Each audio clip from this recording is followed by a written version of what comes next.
So now continuing with the solutions.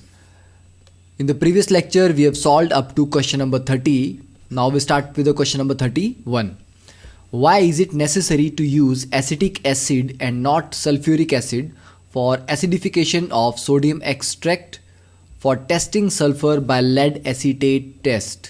देखिए, जब हम लेसिन टेस्ट में सल्फर को डिटेक्ट करने के लिए टेस्ट करते हैं तो वहाँ पर क्या होता है? देखिए, जो हमारे पास सोडियम एक्सट्रैक्ट में Na2S बना होता है उसको हम एसिडिफाई करते हैं पहले एसिटिक एसिड के साथ और उसके बाद उसमें डालते हैं लेड एसीटेट और फाइनली बनता है लेड सल्फाइड जो कि ब्लैक कलर का प्रेसिपिटेट होता है और इससे कंफर्म होता है कि ऑर्गेनिक कंपाउंड में सल्फर प्रेजेंट है। अब क्वेश्चन पूछ रहा है कि यहाँ पर ये जो एसिटिक एसिड यूज़ कर रहे हैं हम एसिडिफिकेशन के लिए, इसकी जगह H2SO4 यूज़ क्यों नहीं कर सकते? वो भी तो एसिड है। देखिए प्रॉब्लम क्या है, जो आपका एसिटिक एसिड है ये एक वीक एसिड होने की वजह से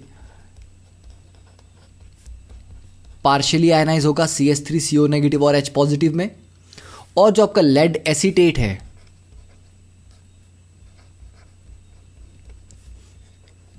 ये आयनाइज होगा lead 2 positive plus 2 CH3CO negative में। अब क्योंकि ये जो CH3CO नेगेटिव है ये दोनों के डिसोसिएशन से जनरेट हो रहा है तो कॉमन आयन इफेक्ट की वजह से जो एसिटिक एसिड है इसकी डिसोसिएशन और भी कम हो जाएगी। मतलब एसिटिक एसिड अगर पहले 5% डिसोशिएट हो रहा था अब वो 5% से भी कम हो जाएगा because of the common ion effect. Secondly ये जो लेड 2 पॉजिटिव है, देखिए कैटायन दोनों के डिफरेंट हैं, एक में लेड 2 पॉजिटिव एक में H positive but anion same है। तो ये लेड 2 पॉजिटिव के पास कोई ऑप्शन नहीं है कि ये किसी दूसरे एनायन के साथ जाके कंबाइन कर जाए, बट इसकी जगह अगर आप H2SO4 को डालते हैं तो क्योंकि ये एक स्ट्रॉन्ग एसिड है ये आयनाइज होगा 2H positive plus SO4 2 negative में। अब यहाँ पर लेड 2 पॉजिटिव के पास सल्फेट से कंबाइन करने की ऑप्शन आ गई तो ये दोनों यहाँ पर क्या होगा, lead 2 positive SO4 2 negative sulphate के साथ मिलके लेड सल्फेट बना देंगे। ठीक है, तो यहाँ पर अगर लेड सल्फेट बन गया तो सारा का सारा लेड तो सल्फेट के साथ कंबाइन करता जाएगा, तो यहाँ पर PbS लेड सल्फाइड बनाने के लिए लेड नहीं बचेगा। ठीक है, तो ये रीज़न है कि अगर आप H2SO4 डालते हो then it will result in the formation of lead sulphate. ठीक है, जबकि हमें क्या करना है, हमें लेड सल्फाइड बनाना है और ये सल्फर कौन सा होना चाहिए, जो ऑर्गेनिक कंपाउंड से आया है। यहाँ पर ये जो सल्फर है लेड सल्फेट में ये किसका है, ये H2SO4 से आया है। Okay, so this is the reason कि हम H2SO4 यूज़ नहीं करते। Next is the question number 32।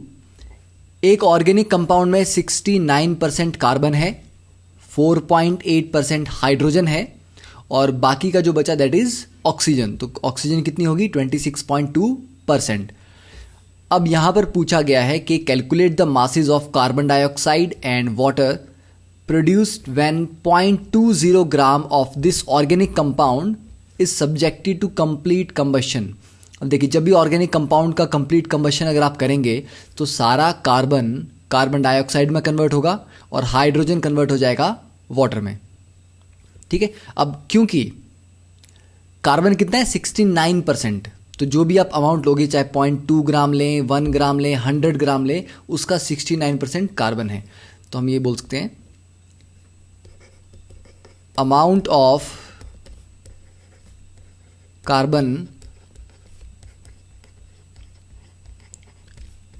Present in 0.2 gram compound, कि 0.2 ग्राम में कितना है 69%, किसका 0.2 का, तो 0.2 इंटू 69 डिवाइड बाय 100 ग्राम्स, यह आ जाएगा आपका 0.138 ग्राम। तो कार्बन कितना है ये तो हमें पता चल गया। अब इस कार्बन से कितनी कार्बन डाइऑक्साइड जनरेट होगी, देखिए जब कार्बन आपका कंप्लीटली ऑक्सीडाइज होता है तो C+O2 गिव्स यू CO2।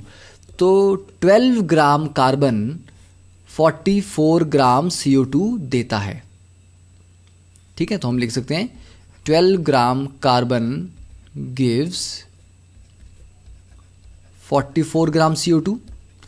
तो 0.138 ग्राम कार्बन कितनी देगा? 44 divide by 12 into 0.138 gram, that is 0.506 gram CO2। ठीक है, तो CO2 का मास हमने यहां कैलकुलेट कर लिया। सेकंड पूछ रहा है कि वाटर कितना प्रोड्यूस होगा। तो सिमिलरली हम कैलकुलेट कर सकते हैं कि amount of hydrogen present in 0.2 gram compound कितना है? 4.8%। तो मतलब हुआ 0.2 into 4.8 divide by 100 gram, that is 0.0096 gram hydrogen. और अगर हाइड्रोजन का आप रिएक्शन देखें तो H2 plus half O2 gives you H2O। तो 2 gram hydrogen 18 gram water generate करता है। तो 2 gram hydrogen gives 18 gram water. तो 0.0096 ग्राम हाइड्रोजन कितना वाटर देगा? 18 divide by 2 into 0.0096 gram, that is 0.0864 gram H2O। Okay, तो it was a very simple question. Next 33 question based on Kjeldahl method of nitrogen estimation. हमारे पास 0.5 ग्राम organic compound दिया गया है जिसको जल्दाल मेथड के थ्रू हम ट्रीट कर रहे हैं। Ammonia evolve was absorbed. अब देखिए, इस मेथड में जो अमोनिया प्रोड्यूस होती है उसको किस में एब्जॉर्ब कराया गया? 50 ml ऑफ 0.5 मोलर H2SO4। मतलब इतना H2SO4 आपके पास पड़ा था। तो इसको देखिए, हमारे पास एक कंटेनर में ऑलरेडी जो H2SO4 पड़ा था इसमें हम अमोनिया ऐड कर रहे हैं। ठीक है, तो H2SO4 टेकन इनिशियली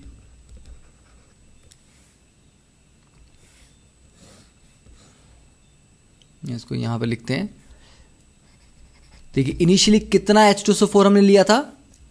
50 ml और 0.5 मोलर। तो इसको लिख सकते हैं हम 50 into 0.5, that is molarity into volume, इतने मिलीमोल्स। तो ये कितना आ जाएगा? 25 मिलीमोल्स। तो 25 मिलीमोल्स स्टार्टिंग में आपने लिए थे। ठीक है, अब क्या होगा? NH3 एक बेस है, H2SO4 एसिड है। इन दोनों के रिएक्शन से क्या होगा? न्यूट्रलाइजेशन होगी। तो कुछ H2SO4 न्यूट्रलाइज होता जाएगा। अब जब NH3 सारी की सारी हमने कंज्यूम कर ली इस रिएक्शन में, उसके बाद भी कुछ H2SO4 बच गया। तो ये जो रेजिडुअल H2SO4 था, अब इसको न्यूट्रलाइज करना है अगर, तो आपको 60 ml ऑफ 0.5 मोलर NaOH चाहिए। ठीक है, तो हम बोल सकते हैं H2SO4 left after neutralisation by ammonia. Ammonia के साथ न्यूट्रलाइज करने के बाद कितना बचा था? 60 ml इंटू 0.5 मोलर। ठीक है, सॉरी यहां पर इतना नहीं होगा। हाँ, 60 ml of 0.5 molar NaOH use किया गया है। अब अगर आप एक चीज को ध्यान दें कि 2 NaOH कंबाइन करते हैं, या यहां लिख लीजिए, 2 NaOH कंबाइन करते हैं एक H2SO4 के साथ। न्यूट्रलाइज रिएक्शन अगर आप देखें यहां पे, तो ये Na2SO4 प्लस 2H2O हो जाएगा। तो इसका मतलब है कि 1 मोल H2SO4 के लिए डबल मोल NaOH लगता है। मतलब मिलीमोल्स ऑफ NaOH कितने लगे? 60 इंटू 0.5 दैट इज 30 मिलीमोल्स। तो 30 मिलीमोल्स NaOH के थे, तो H2SO4 के कितने यूज हुए होंगे यहां पे? देखिए NaOH हमेशा डबल है, तो अगर NaOH 2 मोल हैं तो H2SO4 का 1 लगता है। अगर NaOH के 30 मिलीमोल्स हैं तो H2SO4 के कितने होंगे? 15। तो मतलब NH3 अमोनिया के बाद जो बचा हुआ H2SO4 था जिसको NaOH ने न्यूट्रलाइज किया, वो कितना था? वो था 15 मिलीमोल्स। तो मतलब 25 मिलीमोल स्टार्टिंग में आपको दिया था, लास्ट में कितना रह गया? 15। इसका मतलब हुआ H2SO4 रिएक्टेड विद अमोनिया, कि अमोनिया के साथ कितना रिएक्ट किया? 10 मिलीमोल्स। ठीक है, तो ये क्लियर हो गया हमें कि अमोनिया के साथ कितना रिएक्ट कर रहा है? 10 मिलीमोल्स। अब देखिए, अगर अमोनिया के साथ भी रिएक्शन करना है तो 2 NH3 एक H2SO4 के साथ कंबाइन करते हैं और तब बनता है NH4 ट्वाइस SO4। इसका मतलब कि अगर H2SO4 के 10 मिलीमोल कंबाइन कर रहे हैं तो अमोनिया के कितने रहे होंगे? 20। तो इसलिए मिलीमोल्स ऑफ NH3 कितने हो जाएंगे? 20। तो मोल्स कितने हो जाएंगे? अगर वो मिलीमोल 20 हैं तो मोल्स हो जाएंगे 20 इंटू 10⁻³ दैट इज 0.020, इतने मोल्स। अब देखिए वेट ऑफ नाइट्रोजन, या आप ऐसा लिख लीजिए कि 1 मोल अमोनिया बनाने में 1 मोल नाइट्रोजन एटम लगते हैं। ठीक है, तो आप ये बोल सकते हैं कि moles of ammonia is equal two moles of nitrogen atom. ठीक है, क्योंकि 1 मोल अमोनिया में 1 मोल नाइट्रोजन एटम यूज होता है, तो जितने मोल अमोनिया के होंगे उतने ही मोल नाइट्रोजन एटम के होंगे। तो हम ये लिख सकते हैं कि वेट ऑफ नाइट्रोजन कितना होगा? देखिए 1 मोल नाइट्रोजन का वेट होता है 14 ग्राम। नाइट्रोजन एटम्स की बात कर रहा हूं मैं, नॉट N2। ठीक है, तो 1 मोल नाइट्रोजन एटम्स 14 ग्राम होते हैं, तो 0.02 मोल नाइट्रोजन एटम कितने होंगे? इंटू 14। ठीक है, और अगर आपको वेट परसेंटेज यहां पर निकालनी है, परसेंटेज कॉम्पोजिशन, तो परसेंटेज ऑफ नाइट्रोजन कितनी आ जाएगी? इसका weight divided by weight of compound. Okay, weight of compound कितना दिया गया? Sorry, not 0.2, weight of compound हमारे पास 0.50। तो ये अप्रॉक्सीमेटली आपके पास आ जाएगा 56%। ठीक है, तो हमने इसको क्विक अगर हम रिवाइज करें तो आप इसको ओरली भी सॉल्व कर सकते हैं। सीधी सी बात है, अमोनिया के साथ सबसे पहले स्टार्टिंग में H2SO4 कितना था? 25 मिलीमोल्स। रिएक्ट करने के बाद फाइनली कितना बचा? 15 मिलीमोल्स। तो मतलब अमोनिया के साथ कितना यूज हुआ? 10 मिलीमोल। अमोनिया हमेशा डबल कंज्यूम होता है। ठीक है, तो अगर H2SO4 के 10 मिलीमोल थे तो अमोनिया के 20 मिलीमोल्स थे, और जितने मिलीमोल अमोनिया के थे उतने ही नाइट्रोजन एटम के भी थे। ठीक है, और वेट निकालना हो तो मिलीमोल्स को आप किससे मल्टीप्लाई कर सकते हैं? एटॉमिक वेट से। ठीक है, ओके, अब देखिए क्वेश्चन नंबर 34। तो डायरेक्टली केरियस मेथड है, तो केरियस मेथड में आप सीधा फॉर्मूला अप्लाई करें तो क्या होगा? देखिए परसेंटेज ऑफ क्लोरीन कितनी होगी? Weight of AgCl 0.5740 multiply by atomic weight of halogen 35.5 divide by molecular weight of AgCl जो कि 143.3 है, इनटू वेट ऑफ कंपाउंड जो ऑर्गेनिक कंपाउंड आपको दिया गया है 3780 इंटू 100, ये आ जाएगा आपका अप्रॉक्सीमेटली 37.5%। ठीक है, तो ये मेथड क्यों, किस तरह से ये फॉर्मूला आता है, ये हमने प्रीवियस लेक्चर में ऑलरेडी देखा हुआ है केरियस मेथड की डेरिवेशन में। ठीक है, तो आपको अगर आप डायरेक्टली, आपको डेरिवेशन एक बार आपने समझ लिया तो आप डायरेक्टली फॉर्मूला अप्लाई कर सकते हैं। आपको बहुत ज़्यादा इसमें सोचने की जरूरत नहीं है, बेसिक मोल कंसेप्ट के ऊपर बेस्ड क्वेश्चंस हैं। 35th question, in the estimation of sulphur by Carius method. अब देखिए दोबारा हमारे पास केरियस मेथड है। 0.468 gram of organic sulphur compound afforded this much of barium sulphate. मतलब सल्फर किस में कन्वर्ट हुआ? बेरियम सल्फेट में। ठीक है, तो बेरियम सल्फेट वाला मेथड भी हमने किया हुआ है कि बेरियम सल्फेट के केस में कितना, क्या फॉर्मूला आता है। तो देखिए फॉर्मूले के ऊपर हम फिर से एक बार हम रिवाइज कर लेते हैं। देखिए जो बेरियम सल्फेट वाला केस था, इसमें अगर आप m ग्राम कंपाउंड लेते हैं, m1 ग्राम बेरियम सल्फेट बनता है, तो 1 मोल बेरियम सल्फेट में 1 मोल सल्फर है। मतलब 233 ग्राम बेरियम सल्फेट में 32 ग्राम सल्फर होता है। ठीक है, तो डायरेक्टली परसेंटेज ऑफ सल्फर कितनी आ जाएगी? 32 into m1 into 100 divide by 233 into m। ठीक है, तो यही फॉर्मूला हम यहां पर अप्लाई करेंगे अभी। तो percentage of sulphur is equal to 32 into 0.668 की कितना बेरियम सल्फेट मिला, डिवाइड बाय 233 इंटू 0.468 इंटू 100।